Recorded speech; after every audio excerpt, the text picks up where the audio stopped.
मैं इकरा चौधरी, जो लोकसभा की सदस्य निर्वाचित हुई हूँ, सत्यनिष्ठा से प्रतिज्ञान करती हूँ।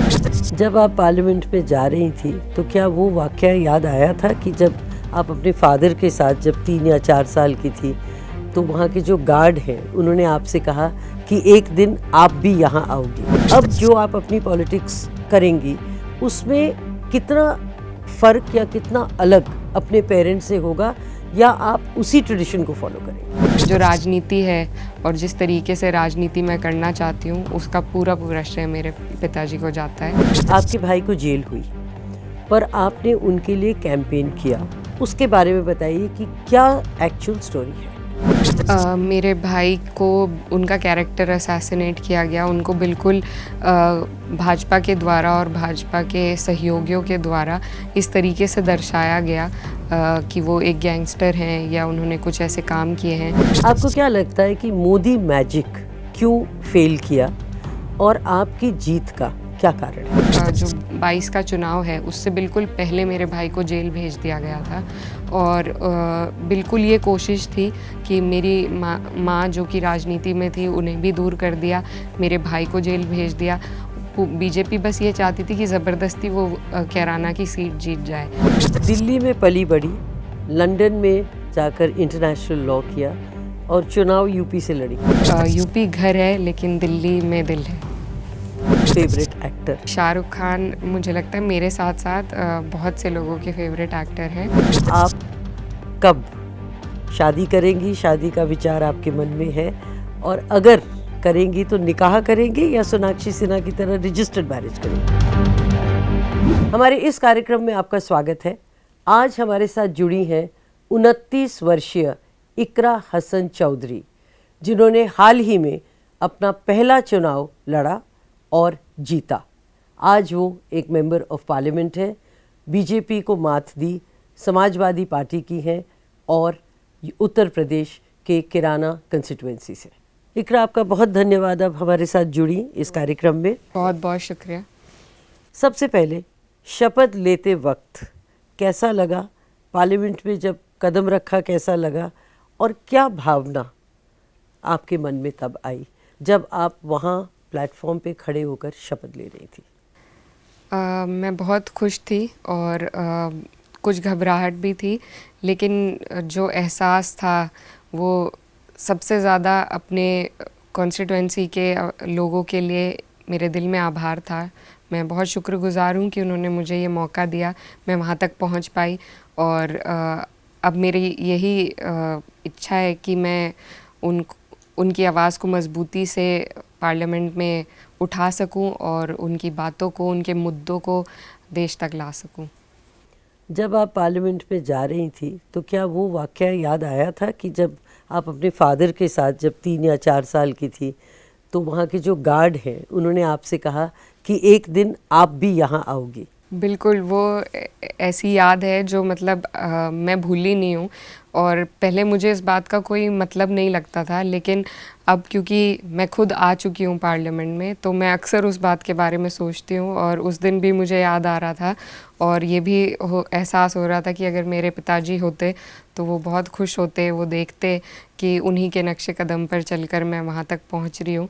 तो मुझे उम्मीद है कि वो जहाँ भी हैं खुश होंगे। और बस यही चाहती हूँ कि मैं उन्हीं की तरह, जिस तरीके से वो अपनी राजनीति करते थे, उसी तरीके से मैं भी उनकी राजनीति को आगे बढ़ा पाऊँ। आप अपने फादर की पॉलिटिक्स से बहुत इन्फ्लुएंस्ड हैं, पर आपकी मदर भी पॉलिटिक्स में थी, तो उनका कितना योगदान आपके पॉलिटिक्स पे रहा?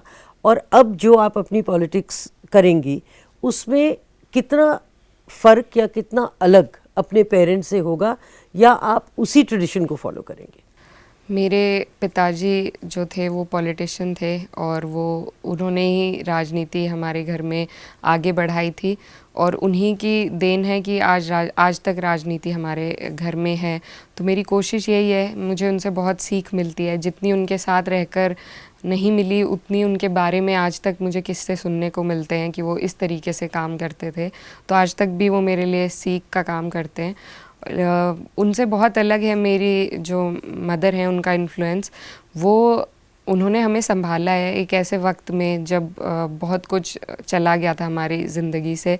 तो मैं जो भी आज कुछ हूँ, जिस भी तरीके से मैं रहती हूँ, अगर लोगों को मैं पसंद आती हूँ, मेरी जो भी तरबियत है वो मेरी माँ की देन है, मेरी पढ़ाई, मेरी तरबियत।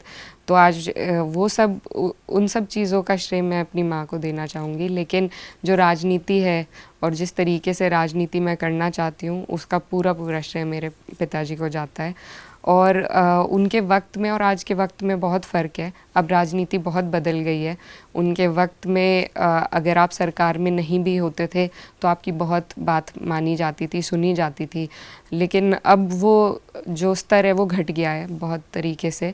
तो बहुत कुछ बदलाव आया है, लेकिन हम अब भी संघर्ष करेंगे और कोशिश करेंगे कि हम अपने लोगों की आवाज़ को दबने ना दें। आपके भाई को जेल हुई, पर आपने उनके लिए कैंपेन किया और आपने ये कहा कि जो स्टोरी है या जो कहा जा रहा है, स्टोरी उससे बहुत अलग है। उसके बारे में बताइए कि क्या एक्चुअल स्टोरी है। मेरे भाई को उनका कैरेक्टर असैसिनेट किया गया। उनको बिल्कुल भाजपा के द्वारा और भाजपा के सहयोगियों के द्वारा इस तरीके से दर्शाया गया कि वो एक गैंगस्टर हैं या उन्होंने कुछ ऐसे काम किए हैं। लेकिन वो 3 बार के विधायक हैं एक ही कॉन्स्टिट्यूंसी से। लगातार तीसरी बार चुने जाना, मुझे नहीं लगता लोग इतने पागल हैं कि वो किसी ऐसे व्यक्ति को बार बार चुनेंगे। तो उनके बारे में हमारे क्षेत्र के लोग बहुत अच्छी तरीके से जानते हैं किस तरीके से वो काम करते हैं, अपने लोगों के लिए किस तरीके से लड़ाई लड़ते हैं। उन पर कोई भी व्यक्तिगत केस नहीं है, उन पर सारे केस इसी प्रकार के हैं कि उन्होंने अपने लोगों की आवाज़ उठाई और उस आवाज़ उठाने में प्रशासन के द्वारा उन पर केस हुआ। तो ऐसा नहीं है कि कोई अपने पर्सनल उन्होंने फ़ायदे के लिए उन पर मुकदमे लगे हों। तो वो बहुत दिल से राजनीति करते हैं, अपने लोगों के लिए लड़ते हैं और ये बात वहाँ के लोग अच्छी तरह समझते हैं, तभी उन्हें तीसरी बार बनाया है। तो इसीलिए मैंने कहा कि कहानी बहुत अलग है। और जिस दौरान जो 22 का चुनाव है उससे बिल्कुल पहले मेरे भाई को जेल भेज दिया गया था और बिल्कुल ये कोशिश थी कि मेरी माँ जो कि राजनीति में थी उन्हें भी दूर कर दिया, मेरे भाई को जेल भेज दिया। बीजेपी बस ये चाहती थी कि ज़बरदस्ती वो कैराना की सीट जीत जाए। लेकिन इतना होने के बावजूद भी वहाँ के लोगों ने मेरे भाई को जेल में बैठे बैठे जिताया। तो ये लोगों का प्यार है और वो जानते हैं किस तरीके से मेरे भाई काम करते हैं और किस तरीके के वो व्यक्ति हैं। और उन्होंने बहुत करारा जवाब भाजपा को दिया है। 30,000 के करीब वोटों से मेरे भाई विधानसभा चुनाव जीते थे। तो मुझे लगता है वो तमाचा जनता ने खुद दे दिया है बीजेपी को। दिल्ली में पली बड़ी, लंदन में जाकर इंटरनेशनल लॉ किया और चुनाव यूपी से लड़ी। जी दिल्ली में मेरी बचपन से मैं दिल्ली रही हूँ, स्कूलिंग कॉलेज सब यहीं से हुआ है। लेकिन लंदन तो मैं सिर्फ एक मास्टर्स के लिए गई थी, तो ज़्यादा सिर्फ मास्टर्स के लिए जी, तो एक 1.5 साल के लिए और फिर कोरोना हो गया था तो मुझे। और वहाँ CAA की लड़ाई लड़ी आपने। लड़ाई तो यहाँ लड़ी जा रही थी, हम जो भी सपोर्ट उस टाइम हो सकता था क्योंकि हम अपने मुल्क नहीं आ सकते थे, तो वहीं से जो हमारे लोग यहाँ पर जिस कानून को लेकर परेशान थे, हम सभी ने वहाँ पर प्रयास किया कि हम भी उसमें अपना कोई योगदान दे सके। तो वही एक छोटी कोशिश थी जो सबको देखने को मिली। और यूपी घर है और मेरे जो पिताजी हैं उनकी खून पसीने की मेहनत है, उनकी कर्म भूमि है, मेरी कर्म भूमि बन गई है। तो यूपी घर है लेकिन दिल्ली में दिल है। दिल्ली में दिल है, दिल्ली में दिल लग गया है आपका? बिल्कुल, दिल पहले से लगा हुआ था, अब बस कुछ बड़े लोगों के बीच में बैठने का मौका मिला, पार्लियामेंट में बैठने का मौका मिला, तो वो सब अभी नया है और वहाँ के तौर तरीके नए हैं जिनको सीखने की कोशिश है। लेकिन वैसे तो दिल्ली से पुरानी जान पहचान है ही। आपके सोशल मीडिया पे बहुत सारे फॉलोअर्स हैं, सोशल मीडिया से कितनी मदद मिली आपको इलेक्शन में? मुझे लगता है बहुत ज़्यादा मिली, क्योंकि अपनी कैंपेन हम सिर्फ अपने एरिया में चला सकते हैं, पर जिस तरीके से दूर दूर से लोग मिलने आ रहे हैं और मुबारकबाद देने आ रहे हैं और दुआएं करते हैं लोग दूर बैठे हुए, तो मुझे लगता है उसका भी एक बहुत बड़ा हाथ है इस जीत में। तो मैं सभी का शुक्रिया अदा करना चाहती हूँ जिन्होंने भी मेरा किसी भी तरीके से सपोर्ट किया है, और बस यही मेरी कोशिश है कि मैं उन सब की उम्मीदें जितनी भी हैं उन पर खरी उतर सकूँ और सबकी आवाज़ बन सकूँ। आपको क्या लगता है कि मोदी मैजिक क्यों फेल किया और आपकी जीत का क्या कारण है? मोदी मैजिक इसलिए फ़ेल किया क्योंकि वो अब सिर्फ हवा में रह गए थे, हवा में ऑपरेट कर रही थी बीजेपी। उनका ना तो लोगों से कोई जुड़ाव रहा था, ना लोगों के धरातल के मुद्दों से कोई जुड़ाव रहा था। तो इसलिए मुझे लगता है कि ऊपर ऊपर से वो अपना जादू चलाना चाह रहे थे और वो जनता तक नहीं पहुंच पाया। उन्हें 2 टर्म का वक्त मिला, डबल इंजन की सरकार मिली, लेकिन उसके बावजूद आज तक वो किसानों का एमएसपी भी तय नहीं कर पाए हैं, और आय दुगनी करने की उन्होंने बात करी थी। मैं इसलिए ये कह रही हूँ क्योंकि मेरा जो क्षेत्र है वो किसान बहुल्य क्षेत्र है, वहाँ पर हर जात बिरादरी के लोग खेती बाड़ी करते हैं। तो और वहाँ पर ये बहुत बड़ी समस्या है, और एक बहुत बड़ा आंदोलन चला था जिसके बावजूद भी वहाँ के लोगों की समस्याओं का कोई निस्तारण नहीं हुआ। तो अगर आप सिर्फ अपने ही बबल में खो जाएंगे और आप जनता की फ़िक्र नहीं करेंगे, सिर्फ जीतने की फ़िक्र करेंगे, तो उनका हाल इसी तरीके से हो जाता है। थोड़ी कसर रह गई है, पर मुझे लगता है अगली बार वो भी पूरी हो जाएगी। आप बहुत सॉफ्ट स्पोकन है और आपने खुद कहा कि मैं बहुत ऊंचा नहीं बोल सकती। पार्लियामेंट में कैसे मैनेज करेंगी, क्योंकि आपकी तो आवाज़ दब जाएगी। जी बिल्कुल, अभी मैं ये देख रही थी और सोच भी रही थी वहाँ पर जिस तरीके से शुरुआत के दिन से ही हंगामा होने लगा। तो लेकिन मेरी आवाज़ ज़रूर कम है, लेकिन मेरी हिम्मत कम नहीं है, और मैंने बहुत विपरीत परिस्थितियों में काम किया है। तो मुझे लगता है कि मेरी हिम्मत इतनी जल्दी नहीं टूटेगी। थोड़ा वक्त लगेगा शायद वहाँ के तौर तरीके सीखने में, लेकिन मुझे ये जो मौका मिला है उसको मैं गंवाना नहीं चाहती। तो मेरी पूरी कोशिश रहेगी कि जिस भी तरीके से हो मैं लोगों की आवाज़ उठाऊँ, वहाँ पर उनके मुद्दे उठा सकूँ। और ज़रूरी नहीं है चिल्ला कर ही अपनी बात दूसरे तक पहुँचाई जाए। मुझे लगता है कि बहुत तरीके से भी आप अपनी बात पहुँचा सकते हैं। ऐसी बहुत सी महिलाएं हैं वहाँ पर जो बोलती हैं जब, तो सब सुनते हैं।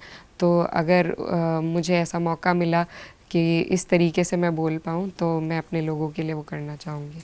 So before I let you go, 2 personal सवाल। शाहरुख खान फेवरेट एक्टर, पहले उसका जवाब दीजिए, फिर मैं दूसरा प्रश्न पूछूंगी। जी, शाहरुख खान मुझे लगता है मेरे साथ साथ बहुत से लोगों के फेवरेट एक्टर हैं, और उन्होंने जिस तरीके से मुझे हमेशा आजकल जैसी पिक्चरें बन रही हैं पेट्रियटिज़म को लेकर, तो मुझे नहीं लगता शाहरुख खान से अच्छा कोई काम उस फील्ड में कर सकता है। और जब भी मैं बाहर भी रही हूँ, तो जब भी हिंदुस्तान का नाम लिया जाता है उसके साथ में शाहरुख खान का नाम ज़रूर आता है, खासकर विदेश में आप कहीं भी चले जाएं। तो मैंने बचपन से उन्हें देखा है, पसंद हैं, और न सिर्फ देखने में बल्कि मुझे लगता है वो बहुत अच्छा संवाद भी करते हैं, और उन्हें देखकर हमेशा सीखने को मिलता है। उनके इंटरव्यूज़ हों, चाहे उनके व्यूज़ हों, और मूवीज़ तो सभी को पसंद हैं। तो हमेशा से वही मेरे favourite actor. So no one like Shahrukh Khan? No one like Shahrukh Khan, and no one ever will be? I don't think so. Let me tread personal ground, and I wouldn't like to, but the viewers will kill me if I don't. Men in your life, and आप कब शादी करेंगी? शादी का विचार आपके मन में है, और अगर करेंगी तो निकाह करेंगी या सोनाक्षी सिन्हा की तरह रजिस्टर्ड मैरिज करेंगी? अभी क्योंकि काम में से टाइम कम मिल रहा है, फुर्सत कम मिल रही है, तो इन चीज़ों के बारे में अभी उतना विचार नहीं किया है। लेकिन जब भी होगा, जैसे भी होगा, तो सबके सामने होगा, सबको बताया जाएगा। अभी फ़िलहाल कोई ऐसा इरादा नहीं है, कोई ऐसी तैयारी नहीं है। अभी मैं बस सीखना चाहती हूँ कि ये जो मुझे नया रास्ता मिला है, नया ओहदा मिला है, इसमें कैसे मुझे काम करना है। और जब भी पर्सनल लाइफ में कोई भी नई चीज़ आएगी तो सबको बताया जाएगा। और निकाह या रजिस्टर्ड मैरिज के बारे में भी मैंने सोचा नहीं है, पर अगर मौका मिला तो दोनों भी कर सकते हैं। So no man in your life at the moment? जी नहीं। Iqra Hasan, thank you very much. आपका बहुत बहुत धन्यवाद हमारे साथ जुड़ने के लिए। Thank you so much.